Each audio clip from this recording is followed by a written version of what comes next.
எங்கடா டாக்டரை காணோம்? இங்கதானே இருந்தாரு. ஒரு எங்க அண்ணே அங்க இருக்காருண்ணே.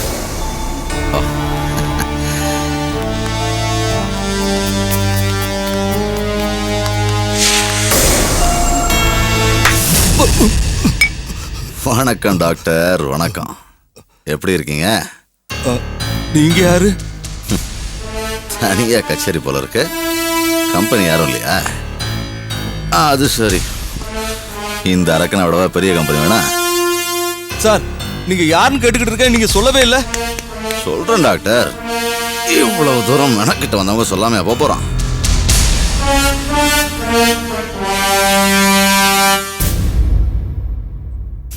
பெரிய டாக்டரா இருக்கீங்க, ஃபாரின் விஸ்கி பிராண்டின் அடிக்காம நம்ம லெவலுக்கு இறங்கி வந்து லோக்கல் அடிச்சுக்கிட்டு இருக்கீங்க.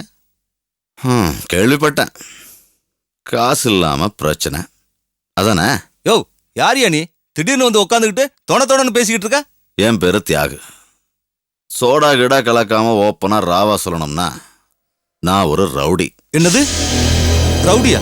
ஆமா, நமக்கு தொழிலு இந்த ஆள் கடத்துறது, காலி பண்றது, கையை வெட்டுறது, காலை வெட்டுறது, கொல்றது, குழி பறிக்கிறது, எரிக்கிறது, புதைக்கிறது, இப்படி பல வேலைங்க. இந்த ரவுடி பயலுக்கு நம்மகிட்ட என்ன வேலைன்னு நீங்க கேட்கலாம். சொல்றேன்.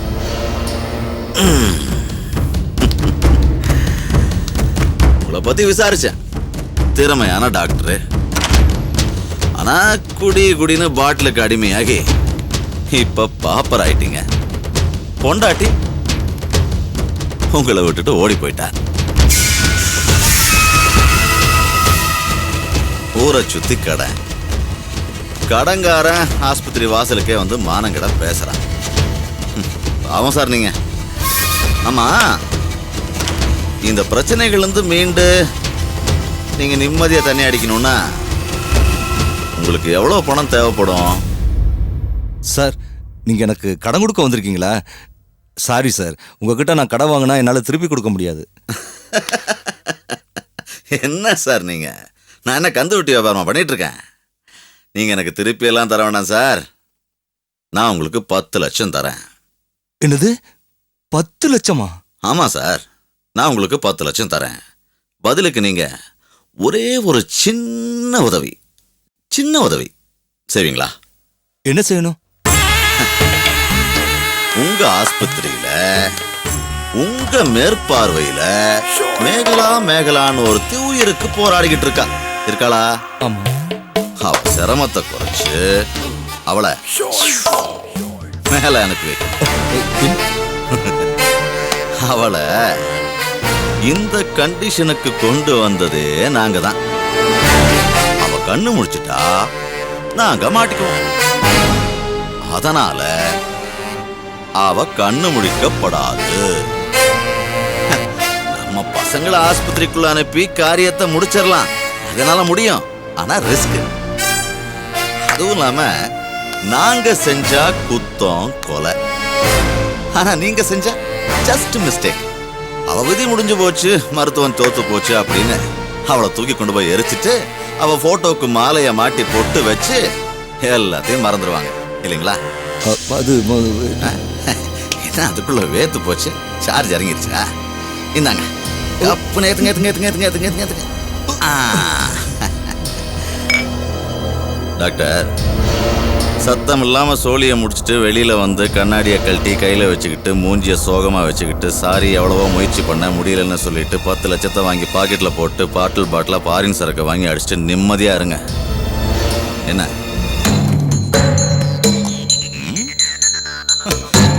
என்ன சார் யோசிக்கிறீங்க? டப்பு, இந்த காலத்துல டப்பு தான் சார் பேசும். பாருங்க, நான் ரவுடிங்கிறதுனால பயப்படுறான், காசு இருக்கிறதுனால மதிக்கிறேன். நீங்க டாக்டர் இல்லையே, முதுகுக்கு பின்னாடி வார்ட் பாய் கூட கேலி பேசுறான். 10 லட்சம் சார், 10 லட்சம். கோட்டர் பாட்டா வாங்கி எடுக்கணும், மாடியில் அதுக்குன்னு தனியா ஒரு ஃப்ளோரே கட்டணும். என்ன சொல்றீங்க?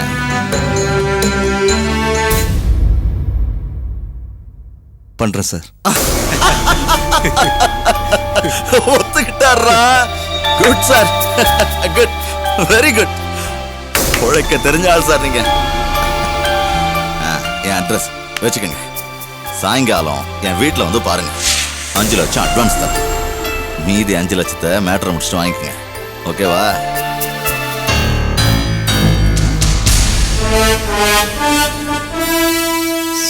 சார் பெரிய சந்தோஷமா சிரிச்சுக்கிட்டே சொல்லுங்க டாக்டர்.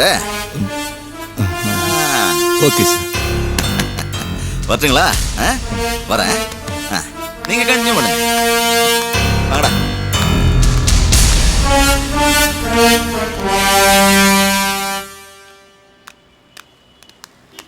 சரி அண்ணே. டாக்டரை கண்காணிச்சுக்கிட்டே இருறா. சரிங்கண்ணே. அவன் எங்க போறான் எங்க வரான்னு வாட்ச் பண்ணிக்கிட்டே இருக்கணும். சரிங்க. சரியா? அவர் தான் நம்ம விஷயத்துக்கு ஒத்து வந்துட்டாருண்ணா. உடனே சரின்னு சொல்லிட்டான்டா. அதான் டவுட்டா இருக்கு. படிச்சவன் டாக்டரு. சரி. இவனெல்லாம் நம்ப முடியாதுடா. சரிங்க. அவனை கரெக்டாக கண்காணிச்சு தகவல் கொடுத்துக்கிட்டே டே. சாவி கொடுறேன். சரிங்க.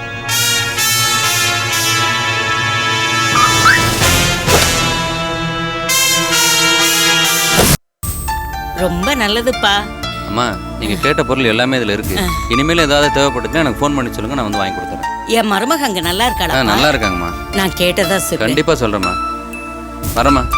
சரிப்பா. ஜெயந்திமா, கால கொடுமை தான் போ. உன் பொழப்பு இப்படி ஆயிடுச்சே. உலகத்திலேயே சாப்பாட்டை யாசகம் வாங்குறத விட இந்த மாதிரி பழைய துணிங்களை யாச்சகம் வாங்குறதா ரொம்ப கொடுமை. உனக்கு பிள்ளைங்க இல்லையா? ஏன், எனக்கு ஒரு பையன் இருக்கானே. பையன் இருக்கானா? அது சரி. இந்த காலத்துல பொட்ட பிள்ளைங்களே பெத்தவங்கள நடுத்தெருல விட்டுட்டு போதுங்க. பையனை பத்தி சொல்லவே வேண்டாம். அவன் கண்டுக்கவே மாட்டானே. அதான் போல இருக்கு. நீ இப்படி வர்றவங்க போறவங்க கிட்ட எல்லாம் பழைய துணிமணிங்களை வாங்குற அளவுக்கு கொண்டு வந்து விட்டுட்டான். நிறுத்தமா. ஏன் இப்படி பேசுற? என் குடும்பத்தை பத்தி உனக்கு என்னமா தெரியும்? இப்ப நான் என்ன தப்பா சொன்னேன்?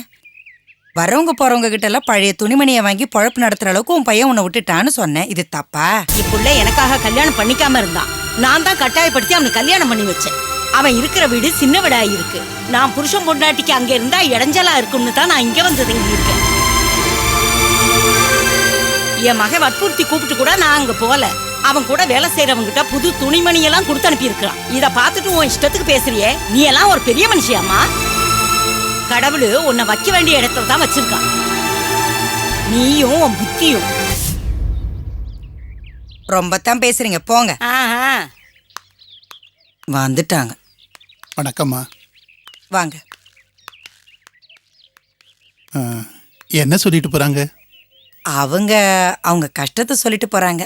அது என்னவோ தெரியல, என் முகராசி போல இருக்கு. எல்லாம் அவங்கவுங்க கஷ்டத்தை என்கிட்ட கொட்டிட்டு போறாங்க. அதெல்லாம் இருக்கட்டும், நீங்க போன விஷயம் என்னாச்சு?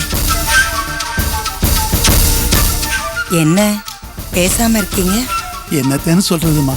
ஏன், என்னாச்சு? நீங்க சொன்னது சரிதான். உங்க வார்த்தையை மீறி நாங்க அங்க போனது தப்புதான். நினைச்சேன். அந்த ராங்கி பிடிச்சவளுங்க திமிரா பேசினாளுங்களா? அவங்களுக்கு பிடிவாதம் உடம்பு பூரா இருக்குமா? நான் சொல்லிட்டு வந்துட்டேன், மேகலாவதிக்காக உறவுகள் எல்லாரையும் இழந்துடாதீங்கன்னு. நீங்க என்ன சொல்லி என்ன பிரயோஜனம்? அந்த திமிர் பிடிச்சவளுங்களுக்கு எதுவுமே மண்டையில ஏறி இருக்காத. மேகலா மேகலா மேகலான்னு மந்திரிச்சு விட்டா மாதிரி அலையறாளுங்க. இன்னும் என்னெல்லாம் அவஸ்தைப்பட போறாளுங்கன்னு பாருங்க. அதை விடுங்கம்மா, போன விஷயத்த சொல்லிட்டு போலான்ட்டு தான் வந்தோம். பரவாயில்ல, நீங்க கிளம்புங்க. நடக்கிறது நடக்கட்டும். நானும் மெடிடேஷன் கிளாஸ்க்கு போகணும். வரேன். அம்மா. ஆ, என்னப்பா ஒண்ணு? நான் என் மனசுல பட்டதை சொல்றேன். அவங்கெல்லாம் கிடக்கட்டும், நாங்க உங்களுக்கு வரவில்லையா? நீங்க எங்களோட வந்து இருங்க. நாங்கள்லாம் இருக்கும்போது நீங்க எதுக்காக இங்க தனியா வந்து கஷ்டப்பட்டு கிடக்கணும்? இல்லப்பா ஒண்ணு, இங்க எனக்கு எந்த குறையும் இல்லை. நான் நல்லா இருக்கேன். மிச்சம் மீதி இருக்க காலத்தையும் இங்கே கழிச்சிடலான்னு இருக்கேன். அப்படிலாம் சொல்லக்கூடாதுமா. தயவு செஞ்சு எங்களோட வாங்க. நான் இங்கே வசதியாக தான் இருக்கேன். பணம் கட்டுறேன். என்னை நல்லபடியாக பார்த்துக்கிறாங்க. எவ்வளவுதான் வசதி இருந்தாலும் பாக்குறவங்க பணக்கார அனாதன்னு சொல்லுவாங்க. நீங்க எங்க வீட்டுக்கு வந்துருங்கம்மா, நாங்க உங்களை நல்லா பாத்துக்கிறோம். இல்லைப்பா ஒன்று, என் தம்பி இருந்த வரைக்கும் நான் மகாராணி மாதிரி இருந்தேன். அவன் போனதுக்கப்புறம் நான் இந்த மாதிரி இடத்துல இருக்கிறது தான் நல்லது. நான் சொல்றேன்னு தப்பா நினைக்காதீங்க. நீங்க உங்க தம்பிக்காக வாழ்ந்து உங்க சொந்த வாழ்க்கையை இழந்துட்டீங்க. இப்போ உங்க தம்பியும் இல்லை, தம்பி சொந்தங்களும் உங்களை அப்படியே விட்டுட்டாங்க. நீங்க செஞ்ச தப்பு என்ன தெரியுமா? உங்க தம்பி வாழ்க்கையை தான் நினைச்சிருக்கீங்களே தவிர உங்க சொந்த வாழ்க்கையை பத்தி நினைக்கல. அதான் இப்ப தனி மரமா நிக்கிறீங்க. ஒண்ணு மாத்திரம் சொல்றேன், நீங்க எப்ப வேணாலும் எங்க வீட்டுக்கு வாங்க, நாங்க வரோம். ம், வாங்க. நாங்க போயிட்டு வரோம். சரி போகணும். வாங்க.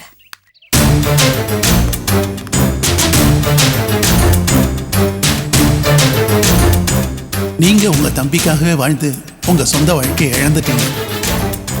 ஆனா இப்ப தம்பியும் இல்லை, தம்பியோட உறவுகளும் உங்களை ஒதுக்கிட்டாங்க. நீங்க பண்ண தப்பு என்ன தெரியுமா? நீங்க உங்க வாழ்க்கையை யோசிக்கவே இல்லை. அதோட விளைவுதான் இப்ப நீங்க தனிமரமா நின்றுட்டு இருக்கீங்க.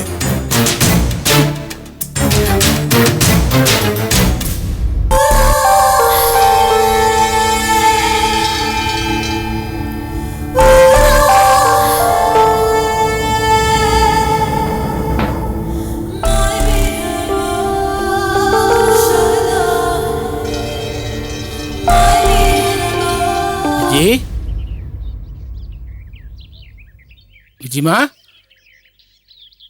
விஜய், என்ன விஜய், எதுக்கா மூட் அவுட் ஆகி உட்காந்துருக்க? பின்ன மூட் அவுட் ஆகாம சந்தோஷமா இருக்க சொல்றீங்களா? நினைச்சாலே எனக்கு வெறுப்பா இருக்கு. என்ன விஜய், என்ன உனக்கு பிரச்சனை? தெரியாத மாதிரி கேக்குற. கல்யாணம் ஆச்சுன்னு தான் பேரு, ஆனா பொண்டாட்டின்னு ரைட் ராயிலா சொல்லிக்கிட்டு அதிகாரம் பண்றதுக்கு ஏதாவது இருக்கா? தாலிய கட்டி ஒளிச்சு வைக்க வேண்டியதா இருக்கு. ரூமுக்குள்ள மட்டும் பொண்டாட்டியா இருந்துகிட்டு தெருவுல எச்சரிக்கையா தள்ளி நடக்க சொல்றாங்க. ஏன்னு கேட்டா போலீஸ் சட்ட சிக்கல் அது இதுன்னு சொல்றாங்க. அந்த சிரிக்கு வீட்டுல ஊனா போலீஸ் கூட்டு வரது ஒரு பழப்பா இருக்கு. ஆமா ஆமா, பத்தாதுக்கு அந்த மென்டல் பயலோட அம்மா வேற வீட்டுக்குள்ள வந்து உட்காந்துருக்காங்க. அவ எந்த நேரத்துல யாருக்கிட்ட ஏதோ உளறி வைப்பலன்னு பயமா இருக்கு. நாள் முழுக்க பதட்டத்தோட இருக்க வேண்டியதா இருக்கு. அப்பா அம்மான்னு 2 பேர் இருக்கீங்களே, எனக்காக ஏதாவது சின்னதா ஒரு ஹெல்ப் பண்றீங்களா? அப்பா, என்னம்மா? உங்களை தான் கேக்குறேன். உங்களால எனக்கு ஏதாவது ஒரு பிரயோஜனம் இருக்கா? என்னம்மா நீ இப்படி ஒரு கேள்வி கேட்ட? நாங்க இருக்கிறது உனக்கா தானம்மா? அந்த வீட்டுக்குள்ள நீ போனதுக்கு அப்புறம் நாங்க எவ்வளவு ஹாப்பியா இருக்கோம் தெரியுமா? நீங்க ஹாப்பியா இருக்கீங்க, நான் தான் ஹாப்பியா இல்ல. என்னம்மா நீ ஹாப்பியா இருக்கணும், அதான் கரெக்ட். நல்லா யோசிச்சு பாரு. அந்த வீட்டுல உன்ன உன் மாமனாருக்கு பிடிக்கும், உன் நாத்தனாருக்கு பிடிக்கும், உன் புருஷனுக்கும் பிடிக்கும் இல்ல? என் புருஷனுக்கு நான் உயிர். அவர் என்னதானே சுத்தி சுத்தி வராரு. அதான் புகுந்த வீட்டுல ஒரு பொண்ணுக்கு எத்தனை பேர் சப்போர்ட் இருந்தாலும் புருஷனோட சப்போர்ட் தான் யானை பலம். அதை பயன்படுத்தி கொஞ்ச நாள்ல பவரை உன் கைக்குள்ள வர வச்சுக்கணும். அது வரைக்கும் கொஞ்சம் பொறுமையா இருமா. இத பாரு விஜயமா, அந்த வீட்டுல உன்னை பிடிக்காத ஸ்ட்ராங் பார்ட்டி யாரு? உன் மாமியார் அங்குதான். இப்ப அந்த அங்கும் அங்க இல்ல. உன் மாமியார மட்டும் உன் கைக்குள்ள போட்டுக்கிட்டு வச்சுக்க, அப்புறம் உன்னை யாரும் அந்த வீட்டுல அசைக்க முடியாது. ரொம்ப ஸ்ட்ராங் ஆயிடும். யாரு? அந்த கிழவியா? அதுவே ஒரு மென்டல். எப்ப பாரு கண்மணின்னுட்டு. அது மட்டும் ஆம்பளையா இருந்துச்சு, அந்த கண்மணியை அதுவே கல்யாணம் பண்ணிக்கோ. இருந்துட்டு போட்டோம்.